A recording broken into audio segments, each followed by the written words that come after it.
નમસ્કાર દોસ્તો, world inbox academy પર આપ સૌનું હાર્દિક સ્વાગત છે. કરંટ અફેર્સ લેક્ચર નંબર 194 પર પહોંચ્યા છીએ અને આજના લેક્ચરમાં ખાસ મહત્વની બાબતો પર આપણે ચર્ચા કરવાની છે. જે કંઈ પણ મુદ્દાઓની ચર્ચા કરીશું એ જુલાઈ 2026ના સમયની ઘટનાઓ સાથે જોડાયેલી વાતો હશે. આપણા લેક્ચરની શરૂઆત કરીએ એ પહેલા બે ખાસ નાની એવી જાહેરાતો છે જે આપને ખૂબ ઉપયોગી સાબિત થશે દોસ્તો. જે મિત્રોને આ જ વર્ષે સીસીઈની પરીક્ષામાં સફળતા પ્રાપ્ત કરવી છે એમણે સીસીઈની પરીક્ષામાં ચાહે એ ગ્રુપ હોય કે બી ગ્રુપ હોય સૌથી પહેલો પડાવ એટલે કે પ્રિલિમ્સ પરીક્ષામાં ઉત્તીર્ણ થવું અને ખૂબ સારા માર્ક્સ મેળવવા જરૂરી છે. તો આવા તમામ મિત્રો માટે ખૂબ મહત્વનો કાર્યક્રમ સમગ્ર ગુજરાતમાં આપણે લોન્ચ કરી રહ્યા છીએ દોસ્તો, અને એ છે ટેસ્ટ માટેનો કાર્યક્રમ. તો અહીંયા 50 ટેસ્ટ ટોપિક વાઇઝ અને 8 ટેસ્ટ ફૂલ સિલેબસના મોક ટેસ્ટ રહેશે. એ રીતે 58 દિવસનું આખું માળખું આપણું તૈયાર છે, જે 14મી તારીખથી 14 જુલાઈ 2026 મંગળવારના દિવસથી લોન્ચ થશે. ડેઇલી 75 માર્ક્સનો એક ટેસ્ટ લેવામાં આવશે. ટેસ્ટનો સમય આફ્ટરનૂનમાં 4 વાગ્યાથી શરૂ થશે અને 1.25 કલાકનો ટોટલ ટાઈમ રહેશે. રિઝનિંગના 30 સવાલ રહેશે, ગણિતના રોજ 15 સવાલો એટલે કે 15 દાખલાઓ રહેશે. ગુજરાતી અને અંગ્રેજી જે છે એ પણ આપણું એમાં 15 માર્ક્સ આસપાસનું રહેશે અને 10 માર્ક્સનું રહેશે, અને સામાન્ય જ્ઞાનના 10 માર્ક્સ રહેશે. એમ કરીને ટોટલ 75 પ્રશ્નોનો એક ખૂબ સરસ ટેસ્ટ રહેશે. ઓનલાઈન ઓફલાઈન બંને મોડ ઉપર ટેસ્ટ અવેલેબલ છે. ઓફલાઈનમાં ગાંધીનગર, ભાવનગર, સુરેન્દ્રનગર, જુનાગઢ, આણંદ, વિદ્યાનગર અને વડોદરા આ સેન્ટર ખાતે રહેશે. ઓનલાઈનમાં આજે જ ડાઉનલોડ કરો world inbox my class application. ઓનલાઈનમાં ફીસ 800 રૂપિયા છે. જૂના વિદ્યાર્થીઓને 50% ડિસ્કાઉન્ટ છે. જૂના વિદ્યાર્થીઓએ આપણે ગાંધીનગરવાળા નંબર ઉપર મેસેજ કરવાનો રહેશે, એટલે ડિસ્કાઉન્ટ માટેની તમને વ્યવસ્થા કરી આપવામાં આવશે. ઓફલાઈનમાં ફીસ 1200 રૂપિયા છે. એમાં પણ જૂના વિદ્યાર્થીઓ માટે 50% ડિસ્કાઉન્ટની સીધી જ છૂટ આપવામાં આવે છે. હવે એની સાથે તાજેતરમાં આપણા રાજ્યના માનનીય ગૃહમંત્રી સાહેબે એવી જાહેરાત કરી છે કે 2033 સુધીમાં પોલીસ વિભાગમાં 50,000થી પણ વધારે ભરતી કરવાની છે. તો દોસ્તો, પોલીસ ભરતી આ જ વર્ષે કોઈ પણ સમયે ફરીથી નવી એની જાહેરાત આવી શકે. તમે રાહ જોઈને એમ ન બેસતા કે ક્યારે ફોર્મ ભરવાનું શરૂ થાય અને પછી હું ક્લાસ કરીશ, નહીતર આ વખતની આગામી ભરતીમાં પણ રહી જ જશો. એટલે જે વિદ્યાર્થીઓને પીએસઆઈ બનવું છે, બરાબર, પીએસઆઈનું સપનું સાકાર કરવું છે કે પોલીસ ખાતામાં કોન્સ્ટેબલ બનવું છે, તો બંને પ્રકારના વિદ્યાર્થીઓ માટે વર્લ્ડ ઇનબોક્સ ગાંધીનગર છે એ ખૂબ અગત્યની બેચો લોન્ચ કરવાની છે. ઓગસ્ટ મહિનામાં આ બેચો લોન્ચ થવાની છે. પીએસઆઈની બેચ છે દોસ્તો, એમાં શરૂઆતથી જ એમાં એમસીક્યુ વત્તા વર્ણનવાળી જે તૈયારીઓ છે સંપૂર્ણપણે કરાવવામાં આવશે. કોન્સ્ટેબલ માટે પણ સંપૂર્ણ સિલેબસ છે એ બહુ જ સરસ રીતે ભણાવવામાં આવશે. બંનેનો ડ્યુરેશન સમજી લેજો. પીએસઆઈ ટોટલ 9 મહિનાની બેચ રહેશે અને પોલીસ કોન્સ્ટેબલ માટેની જે બેચ છે એ સ્પેશિયલ 6 મહિનાની રહેશે. જો તમારે ખાકી જોઈએ છે, જો તમારે પોલીસ બનવું છે, આવનારી ભરતીઓમાં ચોક્કસપણે સફળતા પ્રાપ્ત કરવી છે, અત્યારથી તૈયાર થઈ જાઓ અને વહેલામાં વહેલી તકે આ બેચોને જોઈન કરો. અત્યારે જ્યારે આ પરીક્ષાઓ જાહેર નથી થઈ ત્યારની આ બેચો છે એ તમને ફીઝની દ્રષ્ટિએ પણ થોડી સસ્તી પડવાની છે, એટલે પ્રમાણમાં ઓછી ફીમાં શ્રેષ્ઠ શિક્ષણ મળશે. હું તમારી પાસે માત્ર પીએસઆઈ તમારે બનવું હોય તો હું માત્ર 9 મહિના માંગુ છું. વર્લ્ડ ઇનબોક્સ ગાંધીનગર જેમ કહે છે એમ એક અક્ષરનું પાલન કરો. 9 મહિના માટે તમારી જોબ છે ને એ સિક્યોર થઈ જશે. આટલી મહેનત આપણે કરવાની છે, બરાબર. છેલ્લે 2 મહિનાની વાર હોય પરીક્ષાને, એમ પછી દોડતા આવશો કે સાહેબ અમને પીએસઆઈ બનાવો કે અમારે તૈયારી કરવી છે, તો એ અમારા હાથની વાત નથી, બરાબર. એના માટે તમારે ટાઈમ આપવો પડે. હું તમારી પાસે માત્ર 9 મહિના માંગુ છું. કોન્સ્ટેબલ માટે માત્ર 6 મહિના માંગુ છું. એટલી તનતોડ મહેનત કરો જેથી પરિણામ તમારી પાસે આવે. પહેલો ટોપિક આપણે જોવાનો છે. પહેલો ટોપિક ઉર્જા સાથે સંકળાયેલો છે. તાજેતરમાં આપણું ગુજરાતનું પાડોશી જે રાજ્ય છે રાજસ્થાન, એમાં આપણા દેશની એક ખૂબ અગત્યની નવી કહી શકાય ઓઇલ રિફાઇનરી અને પેટ્રોકેમિકલ્સ કોમ્પ્લેક્સનું ત્યાં રાજસ્થાનમાં ઉદ્ઘાટન કરવામાં આવ્યું. જુલાઈ 2026માં પ્રાઇમ મિનિસ્ટર મોદી સાહેબના હસ્તે આ આખા કોમ્પ્લેક્સનું ઉદ્ઘાટન કરવામાં આવ્યું. દોસ્તો, ઓઇલ રિફાઇનરી જે હોય એ કાચા તેલને શુદ્ધ કરવા માટેની ફેક્ટરી હોય. કાચું તેલ છે, ક્રૂડ ઓઇલ જેને કહીએ, એ શુદ્ધ થાય, એમાંથી ઘણી બધી વસ્તુઓ છૂટી પડતી હોય અને એમાંથી અલગ અલગ પ્રોડક્ટ્સ તૈયાર થાય. તો આ એક એવું કેમ્પસ બનવાનું છે કે જ્યાં રિફાઇનરી છે એની સ્થાપના થશે અને રિફાઇનરી જે અલગ અલગ પ્રોડક્ટ બનાવે એમાંથી ફાઇનલ પ્રોડક્ટ પણ એ જ કોમ્પ્લેક્સમાં તૈયાર થશે. તો આ પ્રકારનો આ પહેલો પ્રોજેક્ટ છે. ઓલ ઓવર દેશમાં આ 24મી રિફાઇનરીની સ્થાપના થઈ છે. તો રાજસ્થાનની અંદર એ થઈ છે. આપણે ખાસ ધ્યાન રાખવું પડશે. બાલોતરા જિલ્લામાં પચપદ્રા નામનું સ્થળ છે, એટલે આ પરીક્ષા માટે મહત્વનું થાય.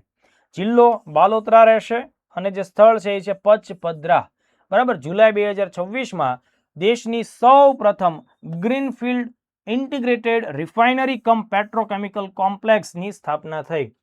ગ્રીનફિલ્ડનો મતલબ એવો થાય કે આ જગ્યા ઉપર અગાઉ આ પ્રકારનું કોઈ યુનિટ કે કેમ્પસ હતું નહીં. સરકારે એકદમ નવી જ જગ્યા ઉપર તેનો વિકાસ કર્યો છે, એટલે એને ગ્રીનફિલ્ડ પ્રોજેક્ટ કહેવાય. મતલબ એકડો પહેલેથી જ ઘૂંટ્યો છે, એકદમ ઝીરો લેવલથી સ્ટાર્ટ કરીને આખું કોમ્પ્લેક્સ તૈયાર થયું છે. અહીંયા શું બન્યું છે તો કે રિફાઇનરી અને તેની સાથે પેટ્રોકેમિકલ કોમ્પ્લેક્સ.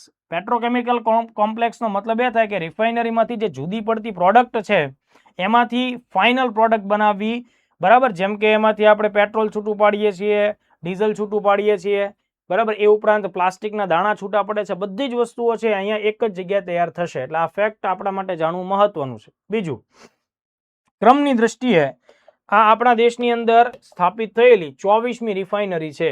ક્રમ યાદ રાખજો, 24 રિફાઇનરી છે. અત્યાર સુધી આપણી પાસે 23 રિફાઇનરીઓ હતી અને એમાં ગુજરાત રાજ્યમાં 4 રિફાઇનરીઓ છે, બરાબર. ગુજરાતમાં 4 છે. આપણા દેશમાં જે 23 રિફાઇનરી છે દોસ્તો, સોરી 24 રિફાઇનરી થઈ, આની સાથે એમાંથી 21 છે એ સરકારના માલિકી હેઠળની છે, 3 જ ખાનગી સેક્ટરની છે, અને 3 પછી ક્યાં આવેલી છે? ગુજરાતમાં છે. અને આ જે છે એ સરકારની છે. હવે અહીંયા સરકારની છે એટલે કોની છે તો કે ભાઈ ભારત સરકારની કંપની છે, Hindustan petroleum corporation limited, HPCL, મહારત્નનો દરજ્જો ધરાવે છે. એનો 74% હિસ્સો રહેશે HPCL, અને રાજસ્થાન રાજ્ય સરકાર છે એ એની પાર્ટનર છે, એનો 26% હિસ્સો રહેશે. આ બંને સાથે મળીને આ આખું કામ સંભાળવાના છે. બીજી એક વાત તમે ધ્યાન રાખો, આપણા દેશમાં જે પેટ્રોલિયમનું ઉત્પાદન છે તેમાં સૌથી પહેલા નંબર ઉપર રાજસ્થાન રાજ્ય છે, બીજા નંબર ઉપર ગુજરાત છે, ત્રીજા નંબર ઉપર આસામ છે. જથ્થાની દ્રષ્ટિએ આસામ પહેલા નંબર ઉપર છે, પણ પેટ્રોલિયમના ઉત્પાદનની બાબતે રાજસ્થાન રાજ્ય પ્રથમ નંબર ઉપર આવે. આ અત્યાધુનિક પ્રોજેક્ટના નિર્માણમાં 79,450 કરોડ રૂપિયાનું રોકાણ છે, પણ એ પરીક્ષા માટે એટલું આઈએમપી નથી. અહીંયા જે પચપદરા ખાતેની 24મી રિફાઇનરી છે એની વાર્ષિક શુદ્ધિકરણની ક્ષમતા 9 મિલિયન મેટ્રિક ટન એટલે કે 9 MMT પર એનમ રહેલી છે. ચલો, એ પણ બેઝિક વસ્તુ છે. આ લેવલ સુધી પ્રશ્ન જવાનો કોઈ ચાન્સ છે નહીં. તમે લોકેશન ઉપર ખાસ ફોકસ કરજો. દેશની 24મી ઓઇલ રિફાઇનરી છે, આ મોસ્ટ આઈએમપી, બરાબર. આ વાત મેં તમને 2-3 વાર કીધી, એ તમારે ખાસ ધ્યાન રાખવી પડશે. એટલે આ પહેલી એવી જગ્યા બની કે જ્યાં રિફાઇનરી પણ છે અને વત્તા પેટ્રોકેમિકલ કોમ્પ્લેક્સ પણ સ્થાપિત કરવામાં આવ્યું છે. તો ખૂબ જ અગત્યનો મુદ્દો થાય. ત્યારબાદ એનો જે બીજો મુદ્દો છે મિત્રો, એ પ્રગતિ નામનો એક પ્રોજેક્ટ છે, એક ખાસ અગત્યનો કાર્યક્રમ છે, પ્રોજેક્ટ છે. આ કાર્યક્રમ અથવા તો પ્રોજેક્ટ છે એ કૃષિ મંત્રાલય સાથે સંકળાયેલો છે. ભારત સરકાર હવે કૃષિ કામગીરીમાં ખાનગી ક્ષેત્રના યુવાનોને પ્રોત્સાહન આપી રહી છે અને કૃષિની અંદર એગ્રી બિઝનેસ કે પછી તો એગ્રી એન્ટરપ્રેન્યોરશિપને પ્રોત્સાહન મળે એવું કામ કરી રહી છે. એટલે પ્રગતિ કાર્યક્રમ અંતર્ગત શું શું કરવામાં આવશે સમજી લો. પહેલા તો પ્રગતિ કાર્યક્રમ કૃષિ મંત્રાલયનો કાર્યક્રમ છે, એ બાબત એકદમ ક્લિયર કરવાની થાય. બીજો મુદ્દો કે આ પ્રગતિ નામનો કાર્યક્રમ છે એ કૃષિના ક્ષેત્રમાં ઉદ્યોગ સાહસિકતા વધે, યુવાનો ઉદ્યોગ સાહસિકતાને પસંદ કરે તેના માટે પ્રોત્સાહન આપવાનું છે. અને એના માટે થઈને અત્યારના ધોરણે ભારતના 8 રાજ્યોને પસંદ કરવામાં આવ્યા છે. આ શરૂઆતનો પહેલો તબક્કો છે. આ 8 રાજ્યોમાં દોસ્તો 20,000 યુવાનોને અથવા 20,000 ઉદ્યોગ સાહસિક સંસ્થાઓને પસંદ કરવામાં આવશે. આ 20,000 લોકોને સરકાર પ્રોત્સાહન આપશે અને એ શું કરશે, એ પોતાનો કિયોસ્ક એટલે કે વન કાઇન્ડ ઓફ એક કંપની પોતાનું એક આઉટલેટ ઊભું કરશે, કોઈ સ્ટોર બનાવશે. લગભગ એમ સમજો કે કોઈ એક ગામની અંદર સ્ટોર બનાવ્યો તો એ આસપાસના 101 ખેડૂતોને કૃષિ રિલેટેડ માહિતીઓ આપશે અને એમને વિવિધ પ્રકારની સેવાઓ આપશે. કેવા અનાજો, કેવા દાણા અથવા તો કેવા બિયારણો વાપરવા જોઈએ, કેવી દવાઓ વાપરવી જોઈએ, બરાબર. તમને કેવી કેવી યોજનાઓનો લાભ મળે, કૃષિના વીમા અંગેની માહિતી, કૃષિની ટેકનોલોજી અંગેની માહિતી. તો આ બધા વચ્ચેનું જે કનેક્શન ઊભું કરવું જોઈએ, મતલબ મલ્ટી સ્ટેક હોલ્ડર પ્રોગ્રામ છે આખો, એ આ આખી કામગીરીમાં થશે. હવે જ્યારે 20,000 જેટલા યુવાનો છે દોસ્તો, એટલે કે 20,000 જેટલા આઉટલેટ્સની સ્થાપના થશે 8 રાજ્યમાં, એ દરેક યુવાન અથવા દરેક આઉટલેટ જે માનો કે એક દુકાન ઊભી કરી દીધી આપણે યુવાનને અને એને બધી તાલીમ આપી દીધી, તો એ એક યુવાન એક દુકાન જે છે એની 100 જેટલા એટલીસ્ટ ખેડૂતોનો સંપર્ક સાધશે અને એમને કૃષિ આધારિત વિવિધ સેવાઓ પૂરી પાડશે. તો 100 ગુણાકારમાં 20,000 કરો એટલે લગભગ તમને એ 2 મિલિયન જેટલા લોકો, 2 લાખ જેટલા ખેડૂતો અને 20 મિલિયન જેટલી પબ્લિક લાંબા ગાળે એનો તમને આખો ફાયદો જોવા મળે. એટલે 2 મિલિયન અથવા 20 લાખ ખેડૂતોને ડાયરેક્ટલી ફાયદો આ આખી ઘટનાથી થવાનો છે. એટલે એક તો આ આંકડાકીય માહિતી થઈ. હવે એનો ઉદ્દેશ એ છે કે કૃષિમાં અત્યારની જે આવક છે એમાં 30% વધારો થવો જોઈએ. એટલે કૃષિનું ઉત્પાદન પણ વધારવાનું છે, રીજનરેટિવ કૃષિને પણ પ્રોત્સાહન આપવાનું છે. આ બધા કાર્યો એટલે એનો સમય સરવાળો કરશો એટલે તમને મળશે પ્રગતિ નામનો કાર્યક્રમ. તો 1 by 1 એક એક વસ્તુને ખાસ તમે ધ્યાનથી જોજો. પ્રગતિ પ્રોજેક્ટ તો કેન્દ્ર સરકારમાં કૃષિ અને ખેડૂત કલ્યાણ મંત્રાલય છે દોસ્તો, બરાબર, એનો આ પ્રોજેક્ટ થાય છે. પ્રોજેક્ટનો ઉદ્દેશ છે કૃષિના ક્ષેત્રમાં ઉદ્યોગ સાહસિકતા અને ટકાઉ ખેતીને પ્રોત્સાહન આપવું, બરાબર. તો કૃષિ ઉદ્યોગ સાહસિકતા એટલે કે એગ્રી એન્ટરપ્રેન્યોરશિપને મદદ કરવાની છે, યુવાનોને આપણે મોટિવેટ કરવાના છે. તો હવે આનામાંથી પ્રિલિમ્સમાં કેવા સવાલો આવે ખાસ જોઈ લો. આ પ્રોજેક્ટનો મુખ્ય ઉદ્દેશ શું છે તો કે ભાઈ દેશમાં કૃષિ ઉદ્યોગ સાહસિકો છે એને તૈયાર કરવા, એમનું નિર્માણ કરવું, બરાબર. અને એના લીધે આખા દેશના ગ્રામીણ વિસ્તારોમાં 20,000 જેટલા ગ્રામીણ યુવાનોને કુશળ કૃષિ ઉદ્યોગ સાહસિકોમાં રૂપાંતરિત કરવા. 20,000.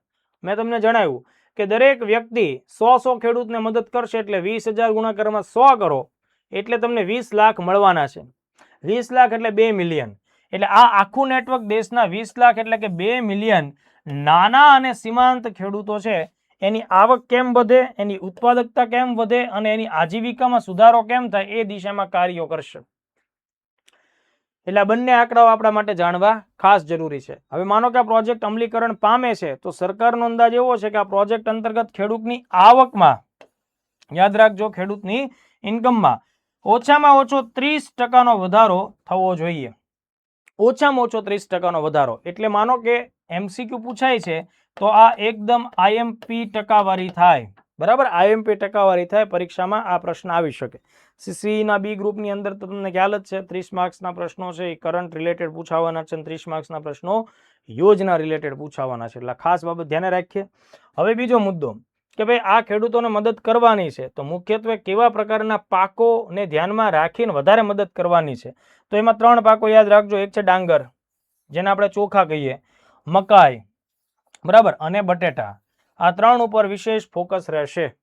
ડાંગર એટલે કે ચોખા, મકાઈ અને બટેટા, બરાબર. આ 3 ઉપર વિશેષ ભારણ રાખવામાં આવશે. અને આ 3 પાક જે છે એની જે ઉત્પાદકતા છે, એનું ઉત્પાદન છે એમાં આશરે 15% થી લઈ 20% સુધીનો વધારો કરવાનો છે. એટલે બહુ જ IMP મુદ્દા છે. માની લો કે તમને આ મેન્સમાં પૂછાય છે, તમે આરામથી આ બધું લખી નાખશો. 20,000 યુવાનોને આમાં સામેલ કરવા, 2 લાખ, બરાબર, એટલે કે 20 લાખ એટલે કે 2 મિલિયન નાના અને સીમાંત ખેડૂતોને મદદ કરવી, એની આવકમાં 30%નો ઓછામાં ઓછો 30%નો વધારો કરવો. પછી ડાંગર એટલે કે ચોખા, મકાઈ અને બટેટા આ જે પાક છે એના ઉત્પાદનમાં 15% થી લઈને 20%નો વધારો કરવા. બધી વિગતો મોસ્ટ IMP ફેક્ટ થાય. આના માટે ગ્રામીણ યુવાનો દ્વારા ગામડાના સ્તરે 20,000 કિયોસ્કનો મતલબ થશે નાની દુકાનો કે સ્ટોર, એની સ્થાપના કરવામાં આવશે. અને જે ખેડૂતોને સોઇલ હેલ્થ મેનેજમેન્ટ, કૃષિમાં યંત્રીકરણ એટલે મશીનોનો ઉપયોગ, ધિરાણના જોડાણો આપશે, પાક વીમા વિશે માહિતી આપશે, માર્કેટને કેવી રીતે એક્સેસ કરી શકાય એવા વિવિધ 4-5 એંગલમાં માહિતીઓ અને સેવાઓ પૂરી પાડવામાં આવશે, ગાઈડન્સ આપવામાં આવશે. એ ઉપરાંત આ આખી યોજનામાં પુનર્જીવિત કૃષિ છે એની ઉપર પણ ધ્યાન દેવામાં આવશે. પુનર્જીવિત કૃષિનો મતલબ કે ખેતીમાં તમારે ખેતીની પદ્ધતિને બદલવાની, પરંપરાગતની જગ્યાએ ક્યાંક નવીનીકરણ લાવવાનું. એવું નવીનીકરણ લાવવાનું કે જે ઓછા રિસોર્સ સાથે, ક્લાઇમેટ સાથે રેઝિલિયન્ટ હોય ને સારું ઉત્પાદન આપણને આપે. એટલે માત્ર પાક લેવાનું, ઉત્પાદકતા વધારવી એમ નહીં, પણ ગુણવત્તા ઉપર ધ્યાન દેવું, માટીની ગુણવત્તા ઉપર પણ ધ્યાન દેવું, એ બધી બાબતો છે એનો સમાવેશ થાય. એટલે જે લોકો આ બધી યોજનાઓમાં જોડાય છે, બરાબર, એમાંથી 20% ખેડૂતો છે એને પુનર્જીવિત કૃષિ માટે પણ વાળવામાં આવશે. એટલે આ બધા જ ફેક્ટ્સનો તમારે સરવાળો કરવાનો થાય.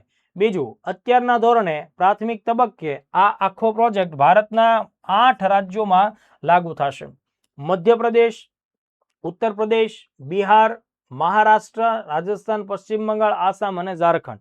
એટલે આપણે યાદ રાખીએ કે ભાઈ પ્રથમ તબક્કામાં ગુજરાત રાજ્યનો સમાવેશ નથી થતો. એટલે આ 8 રાજ્યો છે, મધ્યપ્રદેશ, ઉત્તર પ્રદેશ, બિહાર, મહારાષ્ટ્ર, રાજસ્થાન, આસામ, પશ્ચિમ બંગાળ અને ઝારખંડ થાય. બીજું કે આમાં ઘણી બધી સંસ્થાઓ, આંતરરાષ્ટ્રીય સંસ્થાઓ ભાગ લેશે, જેમ કે ભારત સરકાર તો છે, એ ઉપરાંત PepsiCo foundation, Pepsi company, SBI foundation એ પણ આમાં ભાગ લેશે, બિલ ગેટ્સ વાળું ગેટ્સ ફાઉન્ડેશન, બરાબર, IDH, હીફર ઇન્ટરનેશનલ, આવી ઘણી બધી સંસ્થાઓમાં ભાગ લેશે. ઇન શોર્ટ, આ સંપૂર્ણપણે ભારત સરકારનો જ કાર્યક્રમ છે તેવું નથી, આમાં ઇન્ટરનેશનલ લેવલની ઘણી ખરી અગત્યની સંસ્થાઓનો સમાવેશ પણ કરવામાં આવ્યો છે. તો આઈ થિંક આ બહુ જ IMP આખો પ્રોજેક્ટ છે, પ્રગતિ પ્રોજેક્ટ, કૃષિ મંત્રાલય ભૂલતા નહીં. ગ્રામીણ ક્ષેત્રે કૃષિ ઉદ્યોગ સાહસિકતાને પ્રેરણા આપવા માટેનો આ આખો પ્રોજેક્ટ છે. કારણ કે સમજો, કૃષિમાં સ્માર્ટનેસની જરૂર છે, ટેકનોલોજી, નવી ઉર્જા, નવું મોટિવેશન બધાની જરૂર છે. અને આપણો દેશ કૃષિમાં ખૂબ આગળ પડતો છે, બરાબર. આપણા દેશમાં આબાદી વધારે છે, કૃષિ ઉપર જ આપણી નિર્ભરતા સારી રીતે હોવી જોઈએ, કારણ કે એના લીધે જ આપણે બધાની ફૂડ સિક્યુરિટીને સંભાળવાના છે. એ હેતુથી કૃષિમાં આવા સારા પગલાઓ કહી શકાય દોસ્તો. ટેકનોલોજીનો ઉપયોગ કહેવાય ને, યુવાનોની શક્તિઓનો સારો ઉપયોગ આપણે આમાં કર્યો એવું કહી શકાય. ચાલો, ત્યારબાદ એક નાનો એવો મુદ્દો છે. દુનિયામાં લોકો સુખ મેળવવા માટે અને ખુશ રહેવા માટે જીવતા હોય છે, અને એના લીધે જ મોટા શહેરો તરફ આકર્ષાતા હોય. તો તાજેતરની અંદર હેપી સિટી ઇન્ડેક્સ 2026 જાહેર થયું, અને એ અંતર્ગત સમગ્ર વિશ્વમાં પહેલા નંબર ઉપરનું ખુશહાલ શહેર, હું દેશની વાત નથી કરતો, શહેરની વાત કરું છું, એ યુકેનું લંડન છે. અને ઓલ ઓવર તમે બધા જે શહેરોની વાત કરો તો એમાં છઠ્ઠા નંબર ઉપર ભારતનું એક શહેર છે જયપુર, ગુલાબી નગરી, રાજસ્થાન છે એનું જયપુર દોસ્તો, એ ભારતનું તો સૌથી ખુશહાલ શહેર એકોર્ડિંગ ટુ ધીસ રિપોર્ટ છે, પણ ગ્લોબલ લેવલ ઉપર છઠ્ઠા નંબર ઉપર પણ જોવા મળે છે. એટલે આવા નાના ફેક્ટ્સ પણ ખાસ આપણે યાદ રાખવાના થાય. તો જો ધ્યાન રાખો, હેપી સિટી ઇન્ડેક્સ 2026 છે, ભારતનું સૌથી ખુશહાલ શહેર પરીક્ષામાં પૂછાય દોસ્તો. તો 2026ના અહેવાલ મુજબ રાજસ્થાનનું પાટનગર જયપુર એ ભારતનું સૌથી ખુશહાલ શહેર બન્યું છે. આ મોસ્ટ IMP ફેક્ટ થાય. અને વૈશ્વિક સ્તરે ટોપ 10 શહેરોની અંદર આ યાદી મેળવનારું જયપુર ભારતનું એકમાત્ર શહેર છે. વૈશ્વિક રેન્કિંગમાં એ છઠ્ઠા સ્થાન ઉપર તમને જોવા મળે. મેં તમને પહેલા નંબર ઉપર કોણ છે એની વાત કરી દીધી છે. આના માટે જે શહેરોનું મૂલ્યાંકન થાય, ત્યાંનું લોકલ પ્રશાસન કેવું છે, ત્યાંના લોકો કેવા છે, ત્યાંનો ક્રાઇમ રેટ કેવો છે, આ બધી જ બાબતોનો સમાવેશ કરી અને ખુશહાલ ઇન્ડેક્સ આખો તૈયાર થાય છે, બરાબર. જેમ કે ગવર્નન્સ, આર્થિક સ્થિતિ, પર્યાવરણ, આરોગ્ય સુવિધા, નાગરિકોની સક્રિયતા, કલ્ચરલ હેરિટેજ, આ બધી બાબતો છે એનો સમાવેશ કરવામાં આવે. તો આટલા ફેક્ટ થયા, ખાસ યાદ રાખજો. બીજું, વિશ્વમાં વર્લ્ડ હેપીનેસ ઇન્ડેક્સ પણ રેગ્યુલરલી પ્રકાશિત થાય. તો વર્લ્ડ હેપીનેસ ઇન્ડેક્સ 2026 મુજબ વિશ્વનો સૌથી ખુશહાલ દેશ કયો છે એ તમારે મને કમેન્ટ્સમાં જણાવવાનું છે. આ આજના લેક્ચરનો ખાસ અગત્યનો પ્રશ્ન છે. આ ઇન્ડેક્સ તો સિટી માટેનો છે, લંડન સૌથી ખુશહાલ શહેર, ભારતનું સૌથી ખુશહાલ શહેર જયપુર, પણ મારો સવાલ એ છે કે વિશ્વનો સૌથી ખુશહાલ દેશ કયો છે વર્લ્ડ હેપીનેસ ઇન્ડેક્સ 2026 મુજબ? કમેન્ટ કરો. અને આ લેક્ચર્સ અંગે પણ તમારા અભિપ્રાયો સતતપણે આપતા રહેજો. નેક્સ્ટ લેક્ચરમાં મળીએ. જય હિન્દ, જય ભારત.